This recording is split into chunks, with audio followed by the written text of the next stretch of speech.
우리가 그 세상을 살아갈 때, 이 보는 시각이 달라진다는 게 굉장히 중요합니다. 박용우 씨라는 분이 쓴 관점을 디자인하라라고 하는 책에 보면 한 이야기가 써 있는데, 두 친구가 밥을 먹으려고 이제 저녁 식사 약속을 했어요. 그래서 그 식당에서 이제 시간이 돼서 모이려고 한 친구가 가고 있는데, 그 식당 앞에 꽃을 들고 파는 할머니가 있습니다. 아저씨, 꽃 좀 사주세요 하는 거예요. 근데 이 사람이 보니까 너무 안쓰러워요. 그래서 왜 이렇게 추운데 꽃을 파십니까? 그러고 이제 물어보니까 우리 손녀가 아파서 병원비를 하려고 그럽니다. 이러고 이제 대답을 한 거예요. 손녀가 아프다니까 마음이 짠해서 그 꽃값보다 더 많은 돈을 주고 이제 꽃을 사줬습니다. 그래서 그 꽃을 들고 식당 안에 들어갔더니 자기 친구가 기다리고 있겠죠. 그 친구가 그러는 거예요. 야, 너 저 앞에서 그 꽃 샀지? 그 할머니 손녀 없어. 손녀 그냥 꽃 팔아달라고 하는 거야. 이런 거예요. 그랬더니 그 친구가 대답이 그래 속았네. 에이 뭐 이럴 것 같잖아요.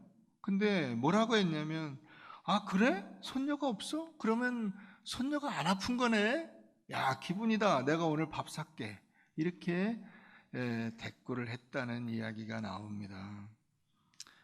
우리가 어떻게 상황을 보느냐, 우리의 삶을 어떻게 보느냐 하는 것이 우리의 인생의 그 기쁨과 감사를 어떻게 만들어내느냐 하는 것입니다. 사실 보통 불평하거나 원망하는 것은 대체로는 남들이 볼 때는 큰 문제가 없는데 나의 시각이 문제인 경우가 거의 대부분입니다. 그런 점에서 관점을 바꾸면 우리의 삶이 달라진다 하는 것입니다. 한번 따라해 보겠습니다. 사물을 바라보는 관점이 바뀌면 삶이 달라진다. 오늘 다윗의 이야기를 이제 우리가 다시 돌아왔는데요. 지난주 이제 추수감사절 지나고 다시 다윗 이야기로 왔습니다. 이 다윗이 이제 요 앞에까지 어떤 일이 있었냐면 11장 12장에서 사무엘하 밧세바의 간음 사건을 저지르고 이게 하나님께 책망을 받게 되죠. 그리고 12장 10절에서 칼이 영원토록 내 집에서 떠나지 아니하리라 하는 그런 그 하나님의 심판의 선언이 주어집니다. 이제 그리고 나서 이 13장에서 암논이 자기 이복 여동생을 범하게 되고요. 그래서 이제 압살롬, 그 이복 여동생 그 다말의 친오빠, 그 둘은 남매지간인데 그 친오빠가 이 암논을 죽여버립니다. 그러니까 자기 지금 다윗의 그 자식들 간에 싸움 나가지고 막 죽고 죽이고 뭐 무슨 강간하고 막 이런 일들이 생긴 거예요. 그리고는 이제 그 압살롬이 암논을 죽이고 도망을 갔다가 이제 2년 정도 지나서 이제 다시 돌아오게 되고 결국은 이제 용서를 받게 됩니다. 용서받아서 그런가 보다 하고 있었는데 이제 돌아다니면서 사람들을 이렇게 만나가지고 반란을 일으킨 거예요. 아들이 아버지를 축출하고 죽이려는 반란을 일으킨 겁니다. 그래서 지금 다윗이 이제 도망을 가게 된 거예요. 목숨을 부지하려니까 도망을 가게 된 상황에서 지금 있게 된 일이 이제 이 16장에 우리가 읽은 내용들입니다. 자, 그런데 다윗의 신앙이 자란 것을 보게 돼요. 신앙이 컸어요. 무엇을 보면 알 수 있냐? 먼저 첫째는 이 16장 앞에 15장 24절 가보면 거기 이제 왕이 피난을 가게 되니까 가장 중요한 이 하나님의 법궤를 메고 대제사장과 제사장들이 따라오게 됩니다. 그런데 다윗이 뭐라고 하냐면 이 제사장 대제사장과 제사장들에게 보라, 사독과 그와 함께한 모든 레위 사람도 하나님의 언약궤를 메어다가 하나님의 궤를 내려놓고 아비아달도 올라와서 모든 백성이 성에서 나오기를 기다리도다. 이렇게 이제 지금 피난 갈 준비를 딱 하고 있는데 왕이 사독에게 이르되, 대제사장입니다, 보라, 하나님의 궤를 성읍으로 도로 메어가라. 만일 내가 여호와 앞에서 은혜를 입으면 도로 나를 인도하사 내게 그 궤와 그 계신 데를 보이시리라. 그러나 그가 이와 같이 말씀하시기를 내가 너를 기뻐하지 아니한다. 그렇게 하시면 종이 여기 있사오니 선이 여기시는 대로 행하시옵소서. 이렇게 내가 말씀드리고 나 죽을 것이다. 이렇게 얘기한 거예요. 우리가 이제 이 장면을 보면 사무엘상 4장 내용을 생각을 해보게 됩니다. 이스라엘 백성들이 블레셋하고 전쟁을 하게 되죠. 1차 전쟁에서 졌습니다. 그러니까 이스라엘 백성들이 어떻게 했냐면 그 실로에 이 법궤가 있는데 그 법궤를 메어왔어요. 메어와서 나팔을 불면서 자, 이제 하나님이 임재하셨으니까 우리가 이길 거다 한 거예요. 근데 어떻게 됐습니까? 전쟁도 지고 법궤도 빼앗기고 제사장들 홈리와 비느하스 다 죽고 대제사장이었던 그 아버지 엘리도 목이 부러져 죽고 나라가 이제 완전히 이게 위기에 처하게 된 것이죠. 그 일이 왜 벌어졌냐? 하나님을 이용해 먹으려고 한 거예요. 자기들은 말씀대로 살지 않으면서 하나님을 이용해 먹으려고 한 거예요. 그런데 지금 다윗이 이제 그 단계를 넘어선 거예요. 야, 법궤 다시 제자리에 갖다 놔라. 이거 도로라고 하는 단어가 2번 반복이 되어 있죠? 네, 도로 갖다 놔라. 그러면 하나님이 만약에 나를 선히 여기시면 나도 도로 왕위에 데려다 놓으실 것이다. 만약에 하나님이 나를 기뻐하지 아니하셔서 나를 치신다면 하나님 뜻대로 하십시오. 저는 주님의 손에 있습니다 하고 내가 하나님의 처분의 모든 걸 맡길 것이다. 이렇게 말을 하고 있는 겁니다. 여러분, 이게 신앙이 잘한 거예요. 어려움이 오고 고난이 올 때 우리는 그 고난을 어떻게 내가 이걸 해결할 것인가 이렇게 달려다니는 단계는 아직 신앙 수준이 낮은 거예요. 그 고난을 담담히 받아들이고 그 고난 속에서 하나님의 뜻과 하나님의 섭리가 무엇인가를 보려고 하는 것은 신앙이 큰 거예요. 자, 그래서 이제 오늘 시므이의 저주 사건이 나오는 겁니다. 자, 이 시므이는 누구냐면 이 사울의 이제 한 지파 친척이라고 봐야 되겠죠? 앞에 그 전임 왕 사울의 친척이에요.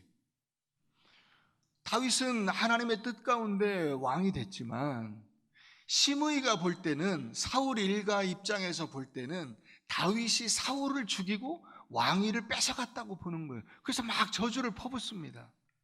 네가 피를 흘리고도 멀쩡할 줄 알았더냐 하고 이제 막 소리를 질렀겠죠. 여기 막 먼지도 던지고 돌멩이도 던지고 했다는 거예요.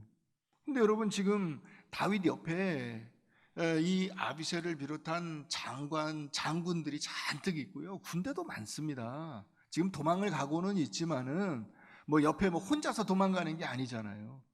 수행하는 이 비서진들과 장군들이 잔뜩 있잖아요. 그러니까 그 사람들 가서 죽여버려 그러면 죽이는 건 일도 아니죠. 근데 뭐라고 합니까? 내버려 두라고 합니다.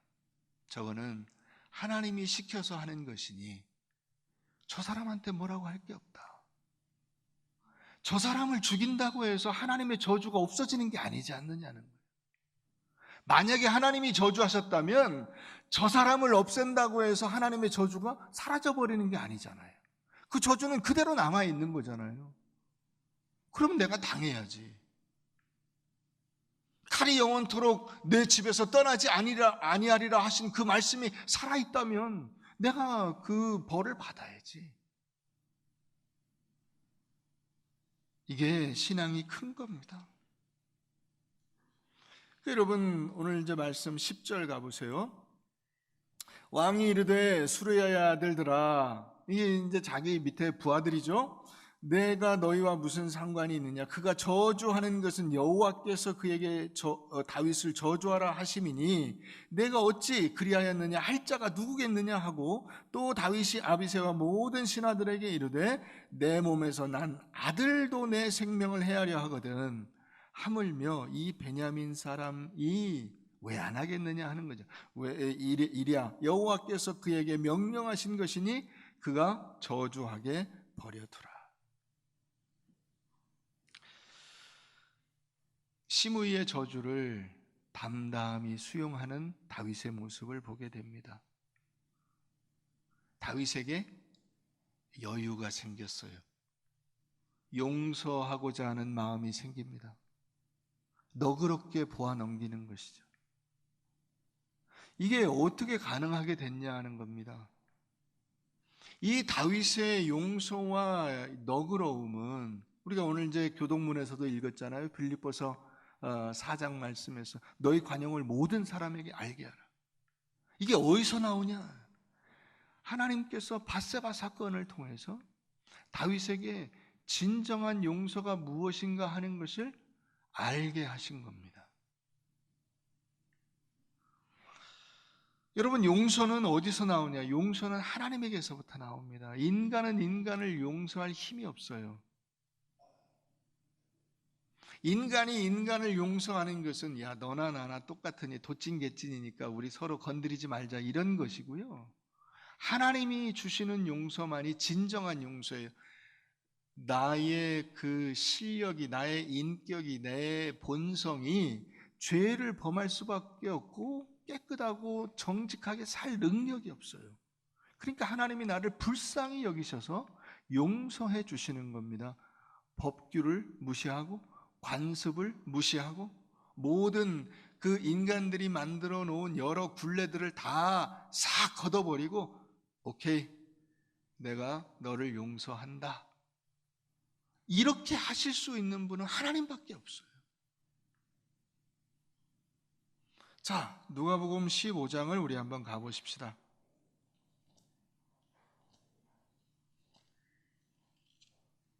누가복음 15장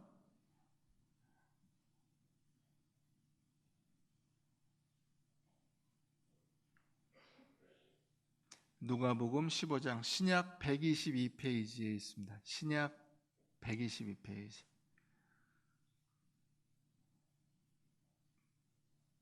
신약 122페이지 누가복음 15장 12절. 신약 122. 찾으셨어요? 네, 찾으세요. 찾으세요. 찾은 척하고 가만히 있지 마시고 찾으세요. 그냥 넘기다가 그냥 적당한 시점에서 놔두고 있지 마시고 그냥 찾으세요. 122페이지 19절입니다. 지금부터는 아버지의 아들이라 일컬음을 감당하지 못하겠나이다. 나를 품꾼의 하나로 보소서 하리라 하고. 야, 이제 탕자가 사실 이 탕자라는 것은 말 그대로 페류나예요. 네, 다른 말로 바꾸면 여러분 우리가 옛날부터 쓰던 말이죠. 후레자식입니다. 이게 왜냐하면 아버지가 재산 이 당시는 유산 분배를 언제 했냐면 그 아버지가 돌아가실 때 하거든요. 아버지가 멀쩡히 살아계시는데 유산을 달라고 하면 그게 무슨 소리냐면 일찍 죽으란 얘기예요. 노인네 빨리 죽어서 나한테 재산이나 물려주지 왜 살아겠냐 이런 얘기나 똑같은 거예요. 그러니까 보통 이런 경우에는 어떻게 하냐면요, 이 소문이 딱 나가면 아버지가 손대지 않아도 동네 사람들이 달려들어서 멍석말이 해가지고 동네 사람들 쫓습니다. 근데 아버지가 어떻게 합니까? 아무 소리 안 하고 그대로 해줍니다. 원하는 대로 해줘요. 그러면 여러분 뭐 지금 같은 큰 도시도 아니고 이런 옛날에 이런 그 재산을 처분하려면 제값을 받겠어요? 헐값에 팔아갖고 간 거 아니에요. 갔는데 완전히 거지 돼가지고, 거지 중에 상거지 돼가지고 지금 돌아오려니까 자기도 면목이 없잖아요. 교력도 낯짝이 있지 어떻게 와서 용서해달라고 이야기를 합니까? 그러니까 용서해달라고 할 명분이 없어. 그러니까 뭐라고 합니까?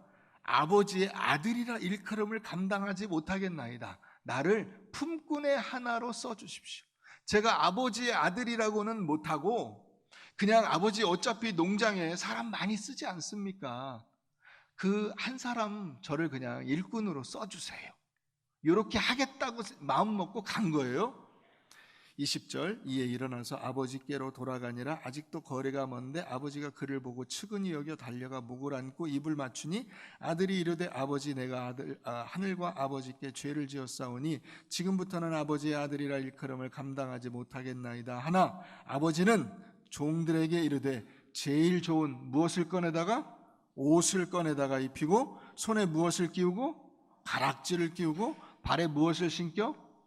이게 뭐냐면요, 신분을 상징하는 거예요. 옷과 이 손의 가락지, 반지와 신발이 이 아버지의 아들, 이 부잣집 아들이잖아요. 부잣집 아들의 신분을 상징하는 것들이에요. 그러니까 이 얘기는 뭐냐면 뭔 소리야, 넌 내 아들이야. 무슨 품꾼의 하나야. 넌 내 아들이야. 여러분, 사람이 사람을 용서하려면 따지는 게 많아. 법규가 어떻느니, 관습이 어떻느니, 전례가 있느니 없느니, 그 따지잖아요. 자, 이걸 안 따지고, 다 필요 없어. 내 아들이야. 이걸 할 수 있는 분이 누가 있냐고. 하나님밖에는 없는 거예요. 이걸 할 수 있는 존재가. 하나님만이 인간의 법규와 모든 원칙과 관습과 사람들의 이야기와 조롱과 비난을 다 무시하고 넌 내 아들이야, 넌 내 딸이야, 아무도 못 건드려. 이걸 누가 할 수 있어요? 오직 하나님만이 우리를 진정으로 용서해 주실 수 있는 분이다.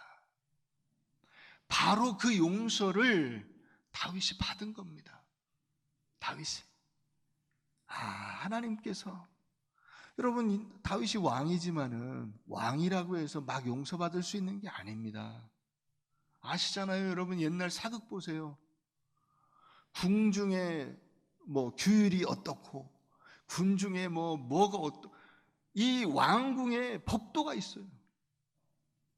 그래서 왕도 함부로 할 수가 없어요. 뭐든지 다 절차가 있고 과정이 있어요.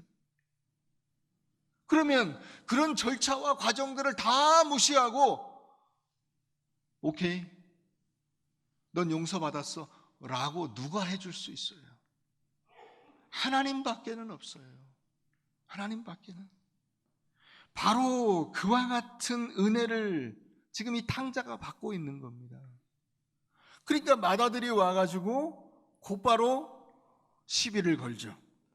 이 내 아들은 죽었다가 다시 살아났으며 내가 잃었다가 다시 얻었노라 하니 그들이 즐거워하더라. 맏아들은 밭에 있다가 돌아와. 아버지 하고 바로 시비를 걸잖아요. 이게 뭡니까? 저런 놈을 받아줍니까? 그렇죠? 여러분들도 받아줄 수가 없죠. 그죠? 그게 우리 상태예요. 도저히 받아줄 수 없는 상태. 그게 우리들의 모습입니다. 근데 하나님이 그 모든 것을 무시하고 우리를 받아준 거예요. 아멘? 여러분들을 받아주신 겁니다.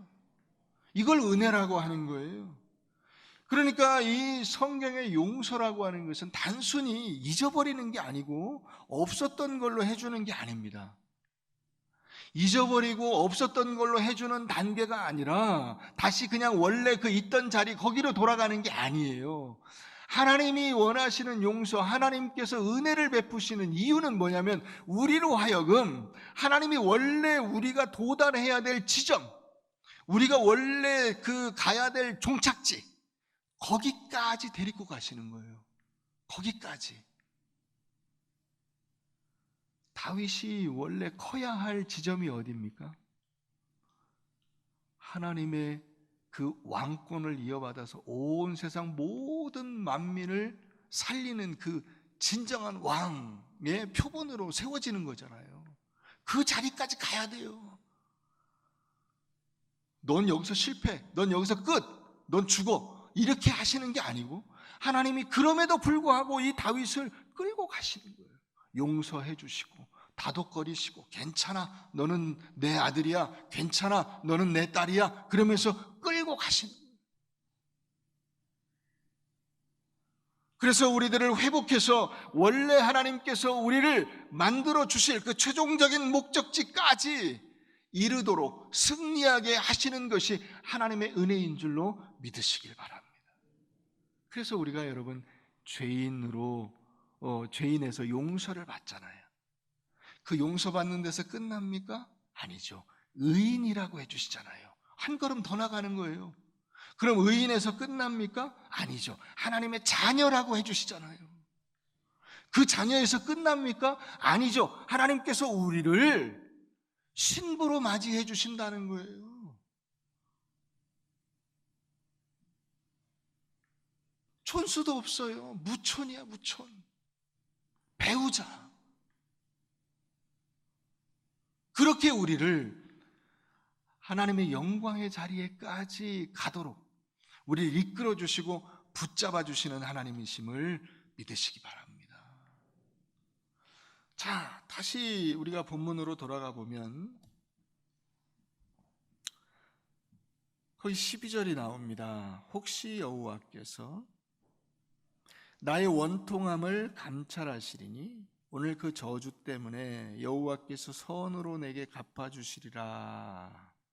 여기 이제 원통함, 이게 이 시므이에게 저주받은 것이 내가 진짜 억울하고 답답한 일이다, 이런 뜻이 아닙니다. 이 원통함이라고 하는 이 단어는요, 번역을 원통함이라고 했어요. 여러 단어로 바꿀 수가 있는데 여기서의 이 원통함이라고 하는 이 단어의 본래의 뜻은 뭐냐면 자기가 범한 죄 때문에 자기가 곤경을 당하는 거예요. 이를테면 제가 무슨 잘못을 범해서 호적에 빨간 줄이 갔다 그러잖아요. 호적에 빨간 줄이 갔어요. 그거는 제가 원통한 일이라고 말을 할 수는 있지만 결국 책임이 누구한테 있습니까? 나한테 있어요. 내가 잘못해서 빨간 줄이 간 거잖아요. 남이 이렇게 그렇게 하게 만든 게 아니잖아요. 또 설사 하게 만들었더라도 그것을 한 내 책임은 어찌됐든 내가 져야 되는 거 아니야. 그 의미를 가지고 있는 단어가 이 원통함이라는 단어예요. 여기서 원래 히브리어 단어가 온이라고 하는 단어인데 그 뜻이에요.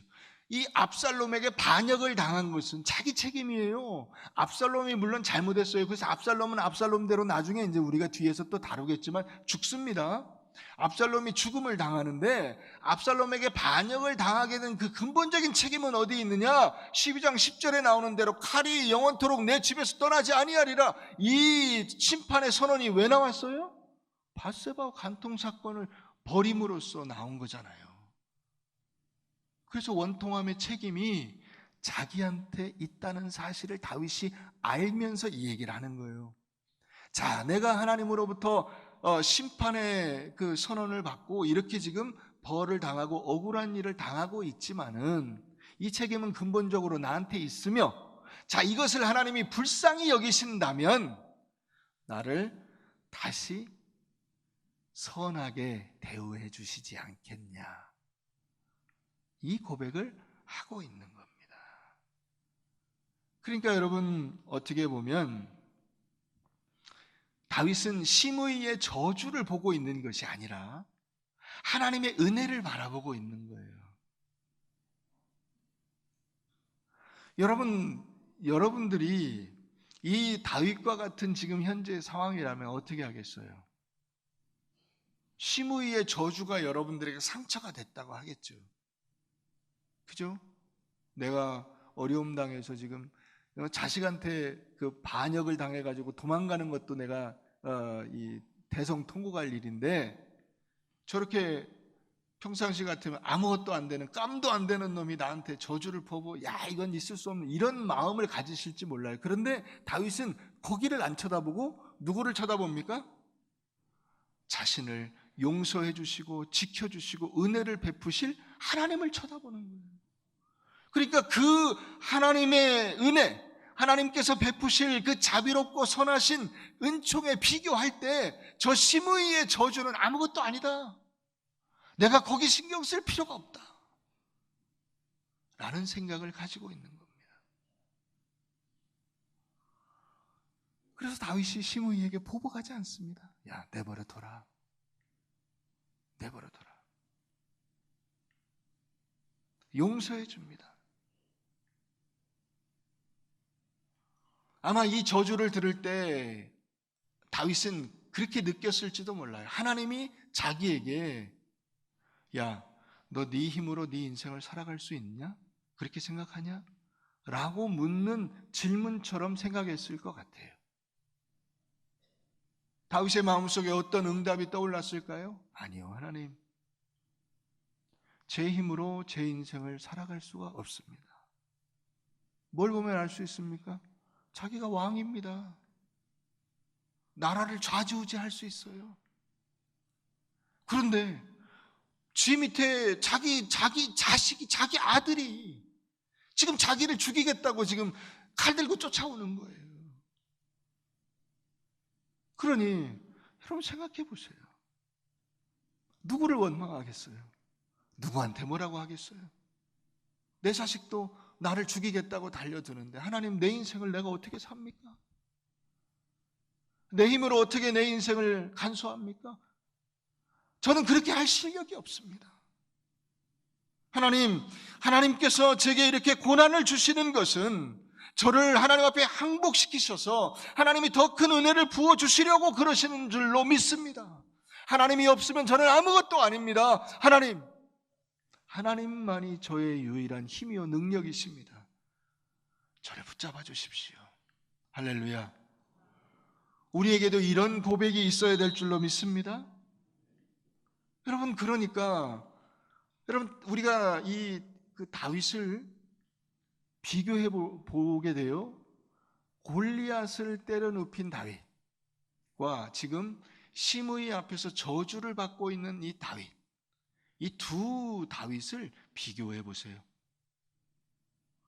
우리는 생각할 때 야, 골리앗을 때려 눕힌 다윗이 진짜 다윗이고 그게 전성기고, 지금 이 시므이 앞에서 저주를 받고 있는 이 다윗은 완전히 몰락한 다윗이다, 이렇게 생각을 하게 됩니다. 그러나 그렇지 않아요. 여러분들도 아마 왕년이 있었죠. 왕년, 그죠? 네, 한때 껌 좀 씹던 시절이 있지 않았습니까?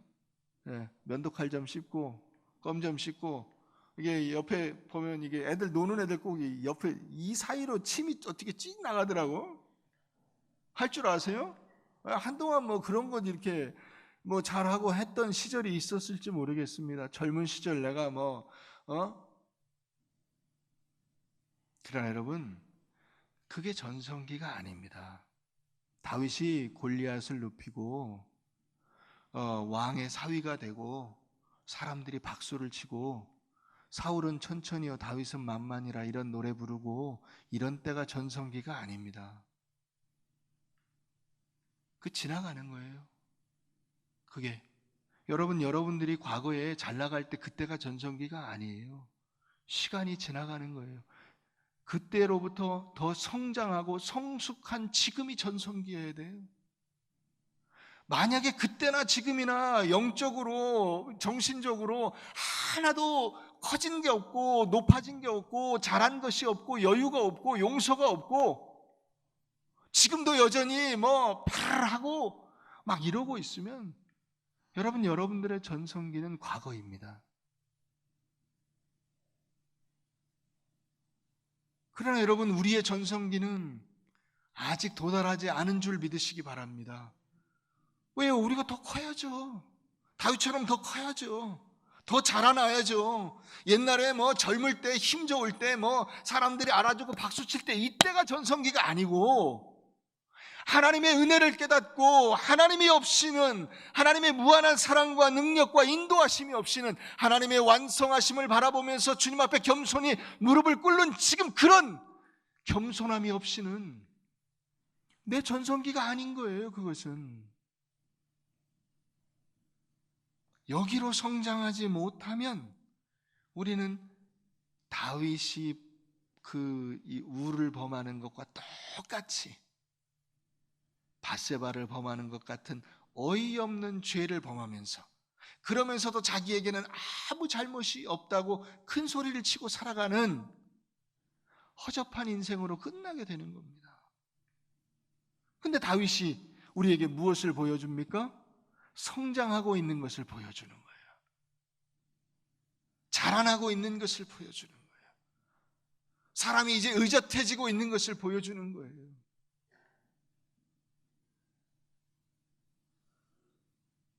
요한복음 21장을 우리 한번 가보십시다.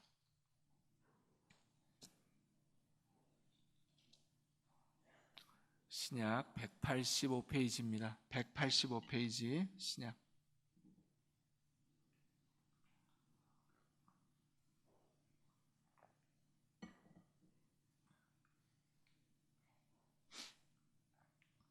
그 성경책은 험하게 쓰세요.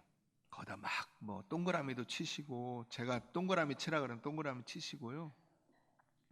뭐 글씨도 써놓고, 은혜 받은 단어가 있으면 거기다 써놓고 이렇게 막, 그렇게 써도 이 종이 질이 굉장히 좋은 겁니다. 이게 굉장히 좋은 종이를 쓰는 거예요. 그래서 성경책이 비싼 거예요.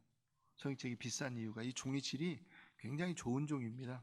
그리고 그렇게 해서 성경책이 만약에 뭐 닳고 더 이상 도저히 안 되겠다 그러면 바꾸세요. 저는 한 2년에 한 번씩 성경책을 바꿉니다. 막 낙서도 하시고 써놓고 하세요. 자, 요한복음 21장 우리 15절 보십시다. 15절부터 17절까지 우리 다 같이 한번 읽겠습니다. 시작. 그들이 조반을 먹은 후에 예수께서 시몬 베드로에게 이르시되 요한의 아들 시몬아, 내가 이 사람들보다 나를 더 사랑하느냐 하시니, 이르되 주님 그러하나이다. 내가 주님을 사랑하는 줄 주님께서 아시나이다. 이르시되 내 어린 양을 먹이라 하시고, 또 두 번째 이르시되 요한의 아들 시몬아, 이르되 주님 그러하나이다. 내가 주님을 사랑하는 줄 주님께서 아시나이다. 이르시되 내 양을 치라 하시고, 세 번째 이르시되 요한의 아들 시몬아, 내가 나를 사랑하느냐 하시니, 주께서 세 번째 내가 나를 사랑하느냐 하심으로 베드로가 근심하여 이르되 주님 모든 것을 아시오매 내가 주님을 사랑하는 줄을 주님께서 아시나이다. 예수께서 이르시되 내 양을 먹이라. 베드로가 예수님 잡히시던 밤에 큰 소리 뻥 쳤죠. 큰 소리 뻥 쳤어요. 다른 사람들이 다 주님을 버릴지라도 저는 절대로 주님을 버리지 않겠습니다. 큰 소리를 쳤어요. 그때 예수님이 오늘 밤 다가오기 전에 네가 나를 3번 부인하리라 그러신 거예요. 에이 주님, 말도 안 되는 소리 하지 마세요. 그러고 났는데 아니나 다를까 예수님 잡혀가시게 되니까 벌써 쫄아가지고 멀찍이 주님을 따라가죠. 멀찍이. 도망가진 않았어요 아직. 근데 멀리 떨어졌어요. 아무 관계가 없는 척. 그래서 그 대제사장의 마당에 이제 가서 같이 앉아 있는데, 그 중에 한 여자애, 성경 표현으로는 계집종이라고 돼 있어요. 이건 굉장히 속된 표현으로 쪽팔린 상황이다, 이걸 묘사해 주고 있는 거예요. 왜냐하면 이렇게 그럴듯한 사람도 아니라 계집종, 여자 중에서도 천한 신분의 사람이 너 저 예수하고 한패 아니요? 내가 같이 다니는 거 봤는데? 했다는 거예요. 근데 그 얘기에도 확 쫄아가지고 뭐라 그럽니까? 난 절대로 모른다, 저 사람. 같이 있었던 적도 없다. 만약에 저 사람하고 나하고 내가 아는 사이면 내 성을 간다 한 거예요. 3번. 자, 그런데 그래서 예수님이 이제 십자가에 달려 죽으시게 되고 그걸로 끝났는가 보다 하고 자기 고향으로 지금 돌아갔잖아요. 근데 예수님 부활하셔서 찾아오신 겁니다. 찾아오셔서 요한의 아들 시몬아, 내가 나를 사랑하느냐? 한 번 물어볼 때는 주님 그렇습니다. 제가 주님을 사랑하는 줄 아시지요? 두 번째 물어보는 거예요. 정색을 하고 또 물어보시는 거예요. 여러분 생각해 보세요. 뭐 그게 예를 들어서 제가 여러분들에게도 만약에 집사님 저를 좀 끔찍이 생각해 주십니까? 그러면 아이 그럼요. 근데 제가 만약에 또 물어봤다고 쳐. 또 진짜요? 좀 그렇잖아요? 그런데 세 번째 진짜? 베드로가 여기 나오죠. 세 번째 내가 나를 사랑하느냐 하심으로 베드로가 근심하여 이르되 주님 모든 것을 아시오매. 모든 것을 아시오매. 동그라미 쳐놓으세요. 모든 것을 아시오매. 이 말이 무슨 말이에요? 예수님이 다 아시잖아요. 베드로가 예수님 세 번 부인하고 도망가서 지금 여기 고향에 내려와서 지금 고기 잡고 있는 걸 아시잖아요. 여러분 베드로에게 신앙 고백이 없었던 것은 아닙니다. 마태복음 16장에 보면 주는 그리스도시요 살아계신 하나님의 아들이십니다. 이 그럴듯한 우리 성경 역사에 남는 아주 기가 막힌 그 신앙 고백을 했어요. 또 다른 사람들은 다 주를 버릴지라도 저는 주님을 버리지 않습니다라는 고백을 했습니다. 문제는 이 고백대로 살아낼 실력이 없어요. 고백대로. 우리가 예수님을 사랑한다는 고백이 없는 게 아니고 하나님의 은혜를 제가 깊이 감사합니다. 이 고백이 없는 게 아니에요. 그 고백이 있습니다. 우리 모두에게도 다 이 베드로와 같은 신앙 고백이 있어요. 문제는 그 신앙 고백대로 내가 살아내고 실천하고 열매를 맺을 실력이 없어요. 감당하지 못해요. 예배를 드리면서 하나님 뜻대로 살겠습니다. 이제부터 저의 인생의 모든 것은 하나님이십니다. 이렇게 큰 소리를 쳤는데 마음에 결단했는데 그대로 살겠노라고 했는데 그렇게 살아내질 못해요. 여기 앞에 나가면서부터 얼굴이 붉어지고 이 앞에 나가면서 신호 위반하고 집에 가가지고 큰 소리 뻥뻥 치고 다시 주일날 부부싸움하고 그게 우리들의 실력이에요. 여러분 그렇기 때문에 이 다윗이 오늘 이 시므이를 용서하고 시므이가 저주하는 것을 너그럽게 보아 넘길 수 있는 이것은 여러분 굉장한 실력입니다. 그리고 그것은 바로 하나님께서 그에게 베푸신 은혜가 얼마나 큰 것인가를 깊이 깨달은 그 상태에서만 나올 수 있는 거예요. 예수 그리스도의 그 십자가의 보혈의 은혜가 얼마나 큰가 하는 것을 알기 때문에, 그것을 경험했기 때문에 눈 감고 넘어갈 수 있는 겁니다. 못 본 척 할 수 있는 겁니다. 그러려니 할 수 있는 겁니다. 여러분 어찌 보면 좀 병신같이 바보같이 속도 없는 것 같이 그렇게 사는 게 여러분 그게 오히려 실력이 있는 겁니다. 그게 영적인 성숙함이에요. 그게 잘못된 걸 몰라서 그렇게 하는 게 아니에요. 하나님이 내 인생 붙잡아 주실 줄 믿고 하나님께 맡기는 거예요. 하나님이 내 인생 책임져 주지 않으면 내가 아무리 화를 내고 달려다니고 발버둥을 쳐도 소용없음을 알기 때문에 입 꽉 다물고 있는 거예요.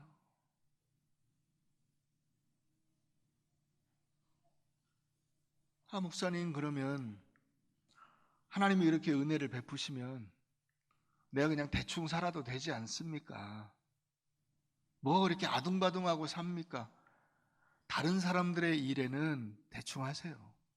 근데 나의 삶에는 연습이 필요한 거예요. 연습이. 우리가 하나님의 사람같이 이제 자기 스스로의 수준은 높아져야 되잖아요. 연습이 필요해요. 똑같은 상황에서 똑같은 우를 범하는 그 일을 그 다음번에는 안 하면 좋잖아요. 그죠? 그러니까 연습을 해야 되는 거예요. 포기하지 마시고 연습하세요. 내가 알고도 실패합니다. 아는데도 잘 안 됩니다. 그렇게 하지 않으려고 했는데 다시 또 그렇게 됩니다. 한 100번쯤 하셔야 돼요. 한 100번쯤. 100번쯤 부부싸움 하다 보면 부부싸움 안 하게 됩니다. 시비를 걸지 않게 되고요. 내려놓게 됩니다. 그래, 이게 무슨 의미가 있겠냐. 하나님이 고쳐주셔야지. 하나님이 책임져 주셔야지. 아이들에게 잔소리 한 100번쯤 하다 보면 그래, 네가 어느 때인가 내 말을 알아듣는 때가 있겠지. 내려놓게 되는 거예요. 시간이 여러분 일을 하는 겁니다. 시간이. 그래서 그 시간이 쌓여서 시야가 높아지는 거예요. 그게 안목이라는 겁니다. 안목. 신앙의 안목이 생겨야 돼요. 늘 그냥 숲을 속에서 똑같은 높이 속에서 쳐다보면 그저 뭐 좋은 차 타고 좋은 집에 살고 좋은 옷 입고 이런 것만 보입니다. 그러나 이제 조금 올라가면 보입니다. 아이고, 저런 거 다 부질없는 짓이지. 이게 보여요. 조금 이렇게 눈이 이렇게 올라가면요, 그 교만해진다는 뜻이 아니라 안목이 생기면 아이고, 내가 이렇게 안달복달 하는 것이 별 의미가 없는 짓이지. 그걸 알게 돼요.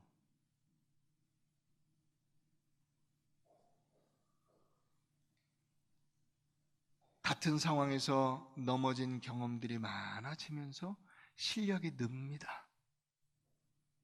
여러분, 그래서 아직 여러분들의 전성기가 안 됐어요. 한번 따라해 보겠습니다. 나의 전성기는 내 앞에 있다. 네, 뒤에 있지 않습니다. 그러므로 왕년을 여러분 이야기할 필요가 없어요. 여러분들의 전성기를 그려보면서 하나님 앞에 성숙하고 완성된 모습으로 하나님과 함께 만나는 그 시간을 그려보시기를 바랍니다.